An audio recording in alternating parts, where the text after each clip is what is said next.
Hello বন্ধুরা, তো দেখো এই গরমের মধ্যে আমরা এখানে বসে আছি। আমাদের বাজারের পাশে একটা চাংড়া আছে, এখানে বসে যে শরবত খাচ্ছি আমরা। কারা কারা খাবে চলে এসে।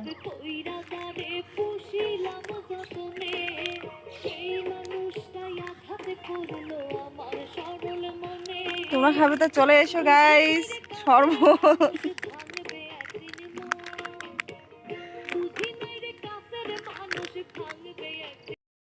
হ্যালো বন্ধুরা, তো দেখো এই গরমের মধ্যে আমরা এখানে বসে আছি। আমাদের বাজারের পাশে একটা চাংড়া আছে, এখানে বসে যে শরবত খাচ্ছি আমরা। কারা কারা খাবে চলে এসে।